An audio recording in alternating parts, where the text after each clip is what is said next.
Hey everybody, welcome back to class. This week we're going to shift gears a little bit. We're going to define leadership, and then we're also going to talk about leadership development. Now it's important that you know that these are two separate things. Conceiving of leadership, right, what it is, defining it, kind of talking about this process approach that we've been talking about in the class, and then also talking about leadership development. That is, how does one develop as a leader, right? So we talked about leadership as a process.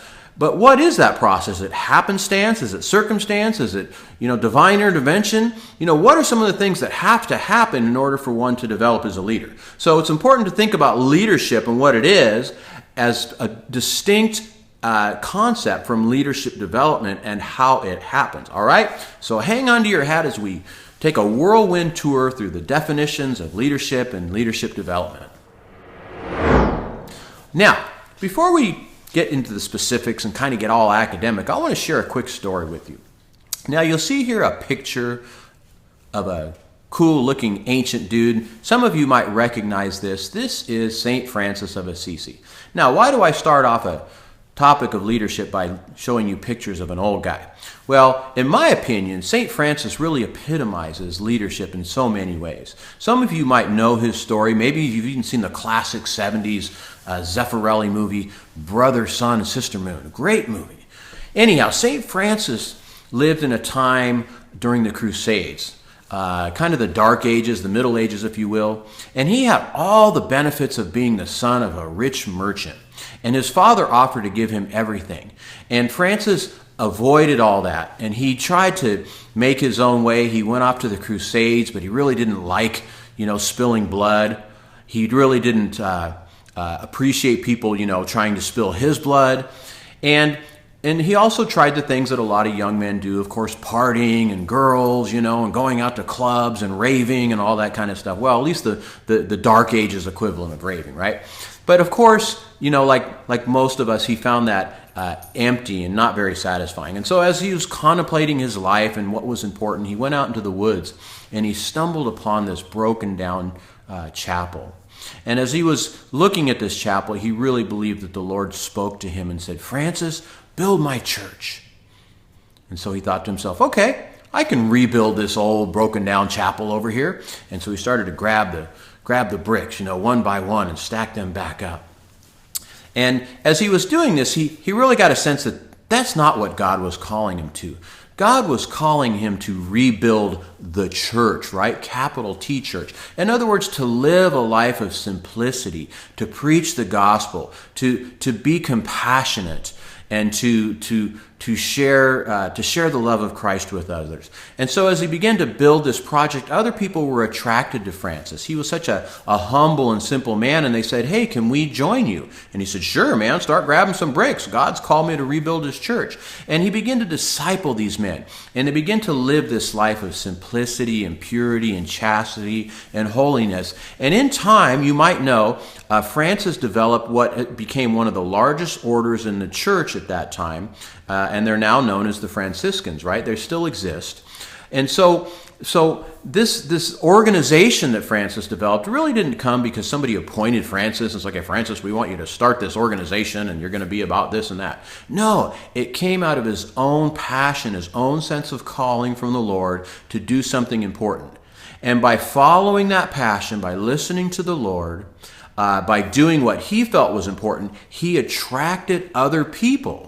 And the other people said, "Yeah, we want to do that." Well, isn't that what the essence of leadership is following our sense of passion and commitment and calling to the Lord and letting other people see that and say, "Yeah, I want to do that too."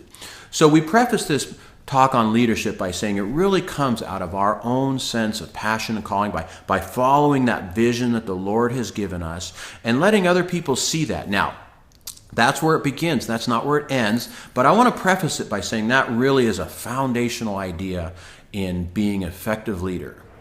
Okay, now that I've shared the fun story about Francis, let's talk about some definitions of leadership. We can look at it in a couple of different ways. One would be a person-centered approach.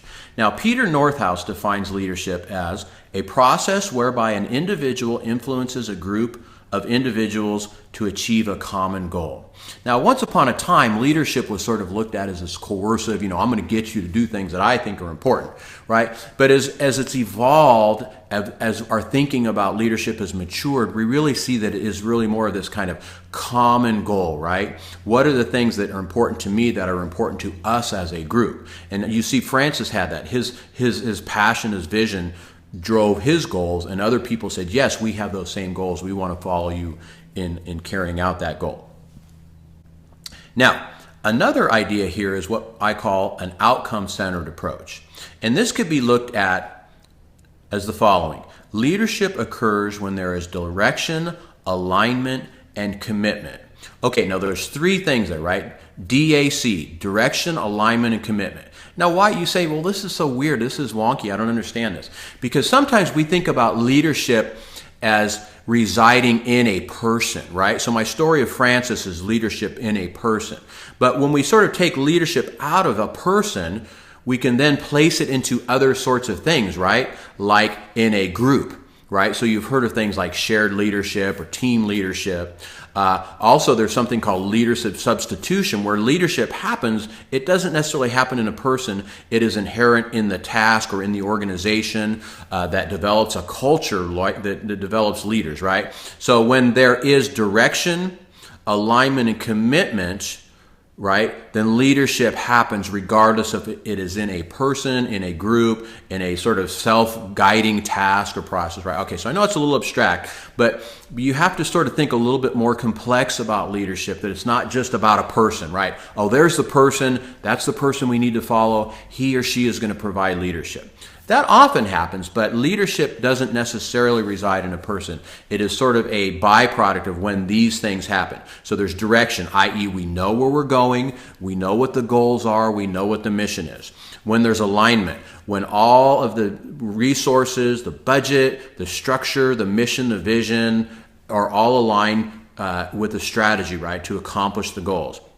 And then commitment. So when people are motivated, when people are in tune with the mission, when they're committed, they say, yes, this is what we want to do, okay? So those three things then actually provide leadership, whether they come from a person, whether they come from a group of people who agree on something, like in a shared leadership model, or whether they are sort of embedded in a culture, right? Okay, so important to understand the distinction between those person-centered approach and then the outcomes of leadership themselves. Now, this next chart shows you that leadership is an interaction between three things: the leader, the follower, and the situation. And as these three things vary, so too will leadership vary. All right, now, why is this important? Because we can't just talk about a leader in isolation, a leader in a vacuum, a leader, all by himself, because leadership does not happen until he or she begins to interact with these other variables, all right? So we've got three main variables here in the leadership process. So the person of the leader, and then the followers. And we talked about this, last week. There's no followers, there's really no leadership, right? There's an old saying, if you want to find out if you're a leader, turn around and see if there's anybody following you, right? If there's nobody following you, then you're just taking a walk. You're fooling yourself, you're not really a leader. Okay, so there's the leader and the follower, and as those two change, so does the leadership interaction, right? So this is important because we think about things like the followers, their maturity, right, where they are, right? So if you have a sort of a new follower, maybe a new believer, or a new disciple, somebody you're trying to help, your leadership is going to look a little bit different. If the follower is a little more mature, right, then your leadership is going to look a little more different. You're going to be a little more hands-off. You're going to delegate a little more. You're going to empower more, right? So the leadership looks differently depending upon the relationship of those two, right? How good your relationship is, right? Are you real close? A little distance, you need to bring that distance together, right? And then, of course, there's the situation. And not all situations are the same.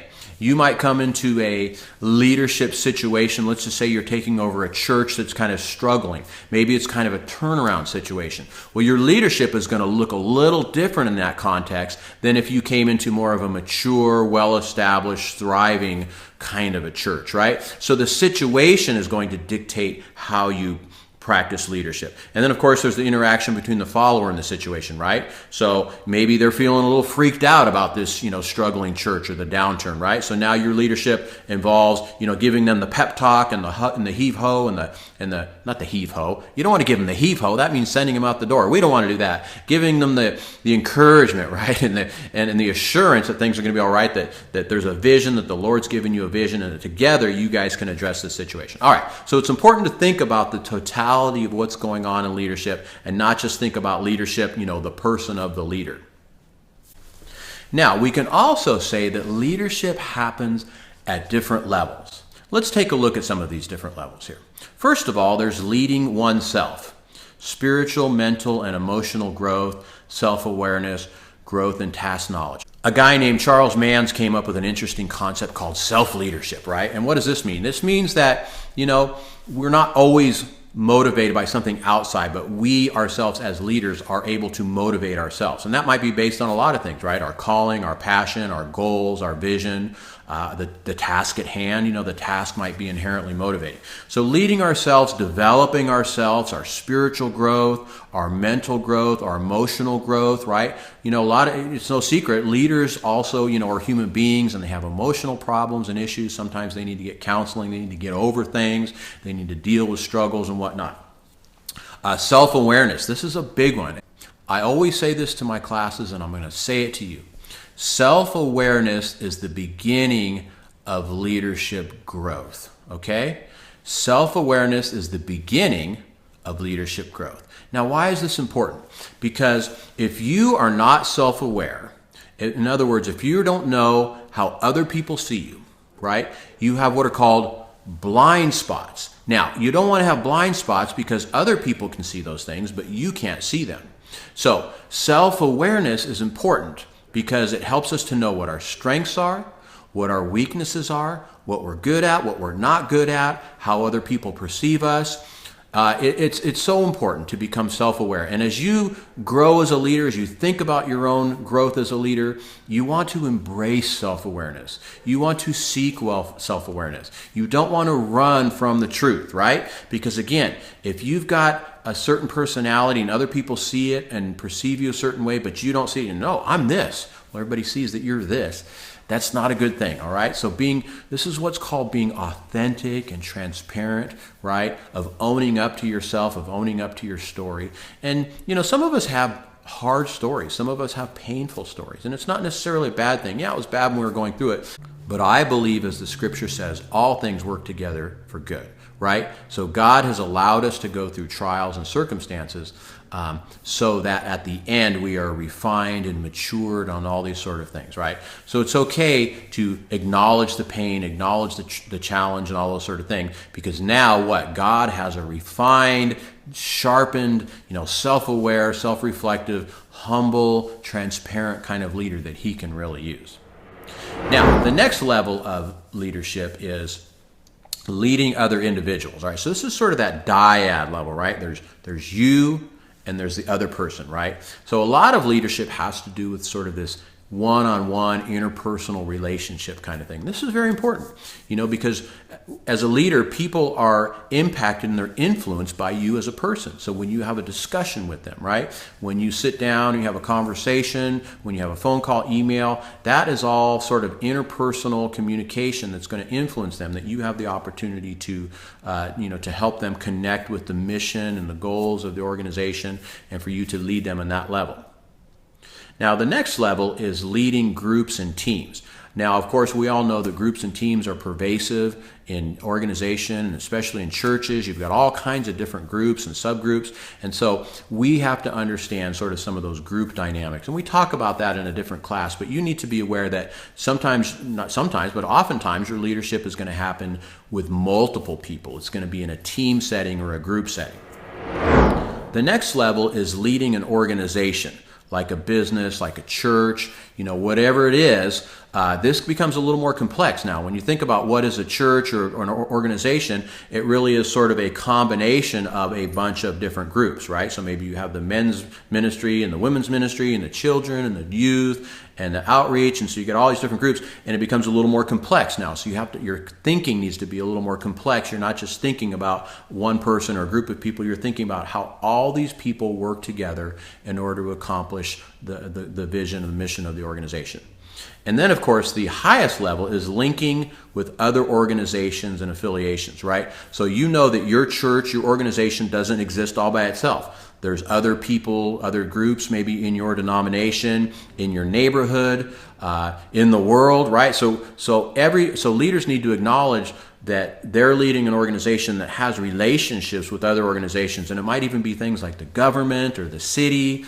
It might even be like people that oppose you, right? So leadership also has to think about sort of how our organization, church, nonprofit, kind of is aligned with or juxtaposed to others in our environment. And when I talk about environment, I'm not talking about air and water. I'm talking about all those things outside of the organization proper.